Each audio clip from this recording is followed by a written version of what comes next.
Hello.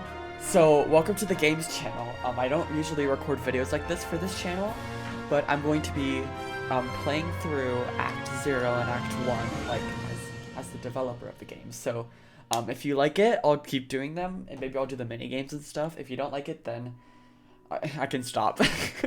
So, this is Venge. This is the game I made by myself, and I've been working on it since, like, 2020. No, I've been working on it technically I started in like 2017, 2018-ish. That's when I had like the ideas and stuff.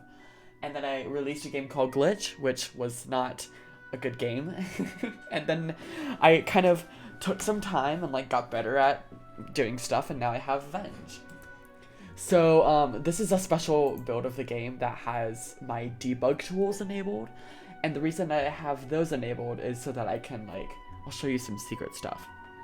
So we're gonna be playing Act 0, and I'm kind of excited. I don't really have like a plan, if I'm being honest. I'm just kind of like impulsively doing it. So that'll be fun. Oh, okay. This cutscene was fun to make.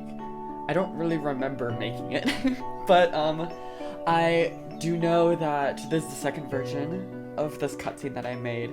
The original version looked worse. And oh my gosh, actually, so this whole cutscene right here was supposed to be an interactable cutscene. So basically, it was gonna start in the bedroom, and you'd like hear like the mom in the background like talking, and like it'd be like hearing the news of like Ronick disappearing and stuff.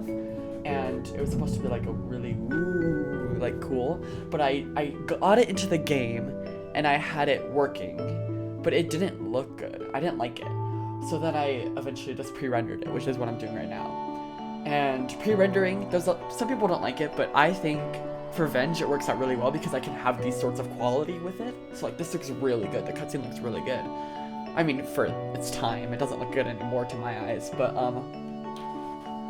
so like I could never do this in Unity. Unity would be like, it'd be going at like -2 frames per second because some of the mesh in this cutscene is crazy. Like this, oh my gosh, sure, I'm gonna pause it. This concrete right here, literally, I think I made it so detailed that this concrete had like 1,000,000 vertices. I think. I could be wrong. That's just what I remember. But I remember this cutscene in Blender. I can actually, should I? No, I'll open it later if I remember. But we got this cool thing. This is actually, this newspaper was made in Google Slides. Actually, that's how I made most of the newspapers in Venge, with Google Slides. Yeah, but like it looks really good, like those textures and stuff, you know, it looks pretty great. So that's why I pre-render stuff, but I need to get better at like doing things for real. Oh, I want to meet Lucy. This is super cool. I like that thing. I actually printed that page out, and then I think someone I just like wrote in the answers on my with the pencil, and then scanned it in, and then it's in the game now. It's kind of cool. I love the shot. I love the shot so much. I mean, you can see Evie's depth of field glitching out right here along Lucy's edges, but it's such I love it. I think it's iconic, and it's what's going to be the Act 0 album cover for my music. And then this shot I literally came up with last minute. And I animated it and rendered it as I was like exporting it into the game. It was a whole thing. It was pretty fun. All right, we're gonna get into the house now. If it'll load. Cool. Okay, so this house originally, it was just gonna be this hallway, and then if you turned behind you, there would be just like a wall here, right? But I had been like, I'm gonna make the full house behind you. And I had thought when I was making it, I thought that people would just like immediately walk to the door. So I didn't even bother. Like I was like, oh, maybe some people are gonna turn around and see the house and stuff, and it'd be like a cool little secret. And no, every single person turns around and sees the house. It's kind of funny. The reason the player is so small is actually a funny story. So, I am horrible at determining how big things are in the scene. I'm better now. I like figured out how to use references and stuff, but back then I did not know how. And so I wanted the player to be smaller because in real life I'm kind of small. I'm not too tall, and so I wanted the player to be smaller, you know, like so it's like relatable. but I had made it accidentally too small and too inconsistent. Like, in reality, the player should be, like, right up here, right? Not down here. And if you saw that, I can fly. That's a part of the debug tools. So, that's the story behind that. I'm going to be fixing it in 2.0. It won't be as bad, but yeah. So, here we have a cute little family room here. I have a I remember making this map. I was watching a Taylor Swift interview, the one she did with like Google or YouTube or whatever, and I was specifically making the outdoor plants out here. I don't know, it's just a thing I remember. If I remember right, yeah, there's no sight on here. I still haven't done that. You can blink, which actually was not intended. You just kind of can do it, and it just like does it. Like, it's not supposed to happen. This calendar, I think it's outdated now, as of the new lore that or the retconning. I've done a lot of retconning, but it's like really subtle that you won't even notice it, to be honest, because like I did a really bad job of like hinting at things. So I'm like, oh, everyone's gonna get this, but literally no one got it. So I'm like, okay, but kind of cute. I think I made this. This is Photoshop, yeah. All of these textures are from most of the textures are from a website called Texture Haven, which gives free textures, like CCC0 textures. And so this door is locked, and this door is locked, and we can just fly through here. Oh, didn't mean to open my. How am I gonna do this? There we go. So you can see there's a little bit of kind of cool. I don't know why this is here. Huh. Kind of cool. You can immediately. So there's like a full like backyard area actually. That's not too crazy, but it does exist. Just walk right through here. And we can go on the other side of this too. Nothing too crazy. It's just this door's locked too. Actually, this door's not even interactable. And then upstairs it just kind of ends. But kind of cute, you know. Nothing too crazy. I had originally. So this looks a lot like my house. So actually, funny story. This house was inspired by 3 people's houses. I'm not going to say the 2 other people because like privacy reasons, but one of the people was me. And so this like front area, this room right here that would exist if it had actually been modeled, there's like, so in my house, my office where I'm actually recording this right now would be right over here. And then there's this other room. And then the kitchen is like, it's very similar to this. And that's where I got the inspiration for the inside. The outside was, oh yeah, there's this cute little thing which just bugged out. It should go away. Maybe. It's not gonna go away, oh well. The outside here was inspired by someone's house who I used to be friends with. And, well, friends, quotes. I don't know why I said that. Anyway, and their house had, these really cool arches in the front, and I really loved them. And it had like this fence thing, so I added them in. Also, that texture. And it's kind of cool. They're very low poly, even though they have like bevels and stuff. I'm going to be fixing that too. I thought it was like super like, it was like an aesthetic. It wasn't. It looks pretty crap, but yeah, at least I can admit it. Outside here, behind the garage is pretty much the same thing. There's nothing. There's actually gravel back here. I'm not entirely sure why there is gravel back here, but there is. So yeah, that is the thing. Kind of cool. Glowing objects that are interactable is kind of cool. You can't really walk anywhere outside of this neighborhood, and that's because most of this neighborhood is not modeled very well. Like you can do this in the game itself. If you turn off all of the post-processing, which like accounts for like a huge amount of the visuals, which I mean you're not supposed to do that, but it works, so I don't care. Then if you turn down the quality really bad, look at this. You can like see. Oh, for some reason it changes the sensitivity. That was weird. Is my mouse freaking out? I don't know. But you can see like how low poly, like that's literally just a default cube right over there. And you can see like, yeah, let me change this back. For some reason it's affecting my sensitivity. I think that's my mouse's fault. I don't think that's the game's fault because I've never experienced that before. Anyway, back to normal. Oh, I made it too sensitive. Oh gosh. There we go. That's better. So yeah, kind of cute. This oh look at that! You can see through the map. There's a ton of tiny little things like that. that I need to fix. Kind of cute cactuses. Pretty cactuses. You can see the texture seams. I'm not very good at texturing. We can actually go behind this. Oh, I did it again. We can go behind this wall right here. And you can see there's nothing too crazy. This is just an exact copy of your own house right over there. But it's just modeled differently. Which I guess that wouldn't make it an exact copy, but you know what I mean. So, oh, I did it again. Oh my gosh. Just put through there. Okay. And then past here, you can see it's pretty much nothing. Let me give you like a flyover of the map. It's kind of a cool map. It's very foggy, which you could turn off the fog in the settings, but I don't want to do that.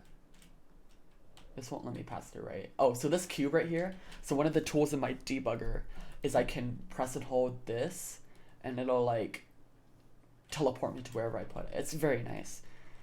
Let me just teleport through here. Come on. So many invisible barriers. Here we go. Just grab the newspaper.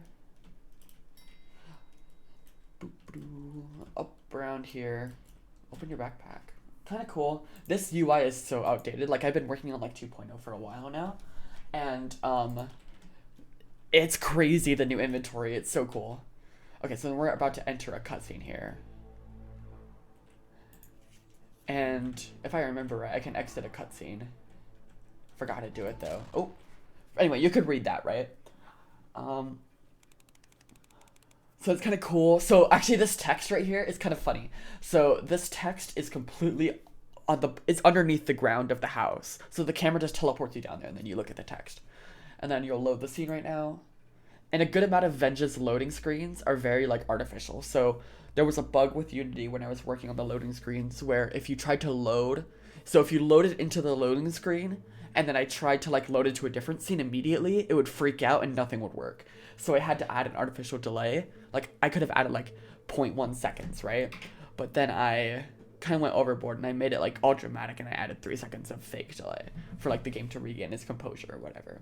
So 3 seconds of that entire thing is completely fake. It's kind of a cute little trivia thing. Okay, here we are. So this phone scene has caused me so much trouble.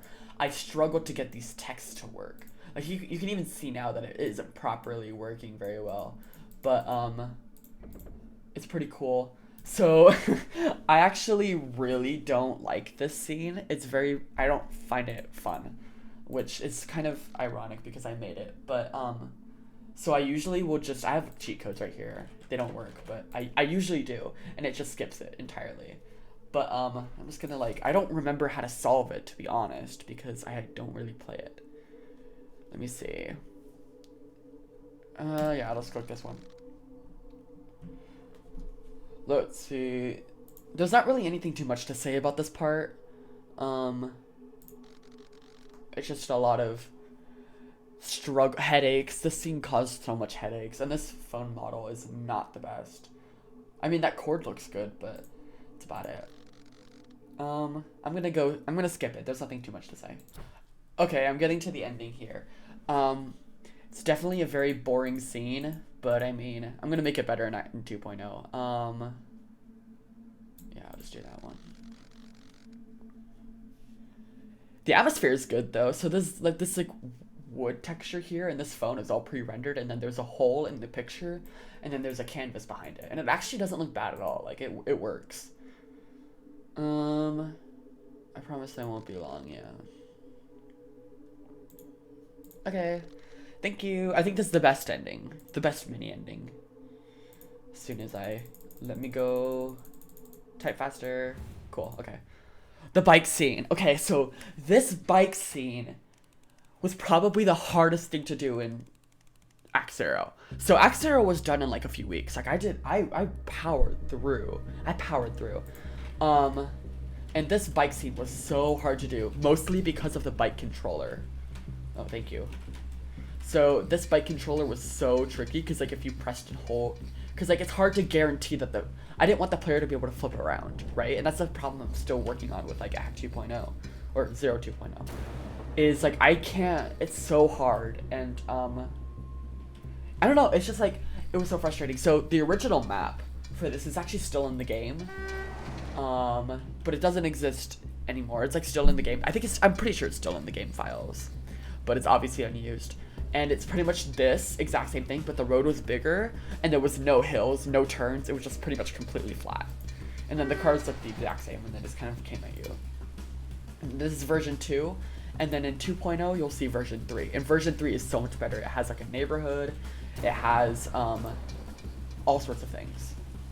It's pretty cool. Another thing to note about this, I'm gonna go slowly so I can talk, is this whole bike scene right here. As you're going, the cars are generated dynamically and it learns how good you're doing at the bike and it will adjust the cars dynamically based on that. So if you're seeing that hit the car. Oh my gosh, wait, I'm gonna pause because I have to talk about it a lot. So if it's seeing that you're doing really good, it'll spawn more cars. And if you're seeing that it's like doing really bad, then it'll spawn less cars and stuff like that. Another thing, originally it was a one-hit kill. If you died, you had to restart the entire thing. But it was way too frustrating for beta testers. And so I cut it down. So it only has, you have 3 hearts instead of 0. But yeah, and then we're gonna turn it on the corner into the cutscene, which is also pre-rendered. And you can actually see it, the map would disappear for a second. I couldn't fix that. I tried so hard. This is all pre-rendered for obvious reasons. This forest was massive and it took so long to make. And like, it was a lag fest. But we got the cutscene with the chairman. He jump scares you like, brah. Pretty cute. And then right there, you're supposed to be dragged underground. It's not very clear, but it'll be a lot more clear when I remake this bike scene. In 2.0, this whole cutscene is going to be free roam. So it won't be a pre-rendered cutscene at all. It's going to be very exciting. But that is Act 2. Act 0, I mean. Sorry. It's Act 0. Yeah. Pretty cool. That's pretty much the extent of it. I can't really think of anything else to say. Act 0 is a cute act. Not my favorite though. It's alright, you know? It's just, it exists. But in Act 0, it's gonna be so much better. Let's see. And yeah, that's about the extent of Act 0. So, I'm gonna play Act 1 in a different video, and if you guys want me to, I'll play it, and if you don't want me to, then I won't. And then I can also do the mini games or whatever, you know, I could do anything you guys want. So, hopefully you found it at least a little bit interesting. It was a very long video, but yeah, thanks for playing, thanks for loving the game, it means so much to me, like, unbelievable amount. I never thought that anyone would play my game, like, actually, which is partly the reason it's so not polished, because I didn't think that anyone would care. But like, it blows my mind every day how much you guys love this game. It blows my mind. I don't even love the game that much. Like, it's crazy. So thank you all so much. Thank you to my Patreons, all 10 of them. I'm going to read off their names. Let me open it up. Oh wait, that's a Patreon. I'm gonna open it up. All 10 of my Patreons. So there is Zeo Freak, I'm Snickerdoodle, The Blockimation, Cole Danlin, 23K, Hello, I'm Under the Water, Faint Turnip, Type Vader's Lair, Mormon Music, and Minimations. Those are all my Patreons. Thank you guys so much. You're the best. I'll see you in the next one. Bye!